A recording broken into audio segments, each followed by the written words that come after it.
ഇതേപോലുള്ള ഈ വീഡിയോസ് ഒക്കെ തുടങ്ങുന്ന സമയത്ത് ഒരുപാട് നമുക്ക് കമന്റ്സ് ഒക്കെ വരുമല്ലോ, ഒരു DMs വരും. ഒരു വ്യക്തി എന്റെ നമ്പർ കളക്ട് ചെയ്തിട്ട് മലപ്പുറത്ത് നിന്ന് വിളിച്ചേക്കാം, ഒരു ഇക്ക. അദ്ദേഹം പറഞ്ഞു എനിക്കൊരു റോളക്സ് വാച്ച് മേടിക്കണമെന്ന് പറഞ്ഞു. അതെ അതെ.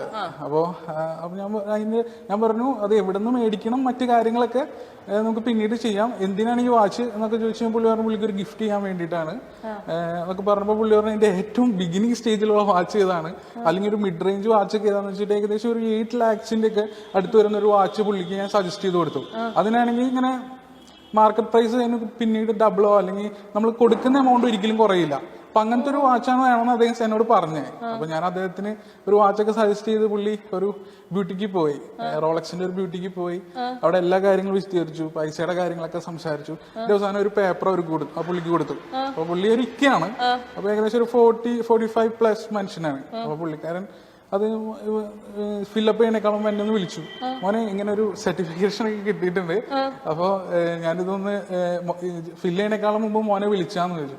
അപ്പൊ ഞാൻ അപ്പോ ജസ്റ്റ് ഒരു പർപ്പസിന് ചോദിച്ചു വെയിറ്റിംഗ് പീരീഡിന്റെ സെക്ഷൻ കണ്ടുവന്നിരിക്കണം. അപ്പൊ അതൊരു മൂലയ്ക്ക് ഒരു ചെറിയ ബോക്സാ, ആ സെക്ഷനിലൊന്ന് എത്ര പീരീഡ് പറയണ്ട. അപ്പൊ അത് എനിക്കറിയാൻ വേണ്ടിയിട്ടുള്ള ഒരു ക്യൂരിയോസിറ്റി കൊണ്ട് പറഞ്ഞ, കാരണം എത്ര നാൾ എടുക്കും അതിൽ 7 years കൊടുത്തേ. അപ്പൊ തന്നെ അദ്ദേഹം എന്നെ വിളിച്ചിട്ട് പറഞ്ഞു നമ്മൾ ഗിഫ്റ്റ് ചെയ്യാനുള്ള ഒരു വാച്ച് ആയതുകൊണ്ട് നമുക്ക് അത്രയും വെയിറ്റ് ചെയ്യാൻ പറ്റില്ല. അപ്പൊ ഞാൻ പറഞ്ഞു അങ്ങനെയാണെങ്കിൽ ഫ്രീ ഓണഡ് നോക്കിക്കോളൂ. അപ്പൊ അവിടെയാണ് ഇതിന്റെ മാർക്കറ്റ് ഇരിക്കുന്നത്. ഈ ഒരു വാച്ച് ഇത്രയും നാൾ വെയിറ്റ് ചെയ്ത് മേടിച്ച് അതിന് ഇൻവെസ്റ്റ് ചെയ്ത് പുതുപുത്തം പോലെ സൂക്ഷിക്കുന്ന ആളുകൾ അത് റീസെൽ ചെയ്യാൻ വേണ്ടി വെച്ചിട്ടുണ്ടാവും. അവിടെയാണ് അതിന്റെ മാർക്കറ്റ് ഇരിക്കുന്നത്. അപ്പോ ഇൻസ്റ്റന്റ് ആയിട്ടൊരു റോളക്സ് വാച്ച് വേണമെങ്കിൽ അത് അങ്ങനെയുള്ള ആളുകളിൽ നിന്നും കളക്ട് ചെയ്യാം. അപ്പോൾ അതാണ് നമുക്ക് ചില മോഡൽസിലൊക്കെ ഇൻവെസ്റ്റ് ചെയ്യുമ്പോൾ അതിന്റെ ഡബിൾ ആയിരിക്കും, അല്ലെങ്കിൽ ₹1 പോലും കുറയില്ല എന്ന് പറയുന്നതിന്റെ കാരണം. നമ്മളുടെയൊക്കെ വാച്ചുകളൊക്കെ റീസെയിൽ എന്ന് പറയുന്ന ഒരു കോൺസെപ്റ്റ് തന്നെ ഉണ്ടോ? അത് നമ്മളെ വാച്ചസിനെ കമ്പയർ ചെയ്യുന്ന രീതിക്കുള്ള പ്രശ്നമാണ്. അതായത് നമ്മളെല്ലാവരും കമ്പയർ ചെയ്യുന്നത് ഈ പറയുന്ന കോട്സ് വാച്ചസ് ആണ്, അതായത് ബാറ്ററി മാറ്റിയിട്ടിട്ട് ഉപയോഗിക്കുന്ന വാച്ചസ് ആണ്. ആ വാച്ചസിന് ഇത്ര വലിയ വിലയൊന്നുമില്ല.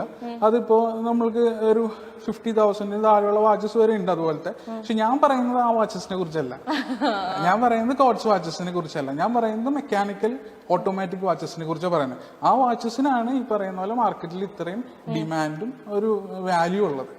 അപ്പോൾ നമ്മൾ എപ്പോഴും കമ്പയർ ചെയ്യുന്ന ഒരു കാര്യം അതാണ്, എന്തിന് ഫോണിലുള്ള ടൈമും സെയിം അല്ലേ, വാച്ചിലുള്ള എന്തിന് ഇത്ര പൈസ ഇൻവെസ്റ്റ് ചെയ്യണം.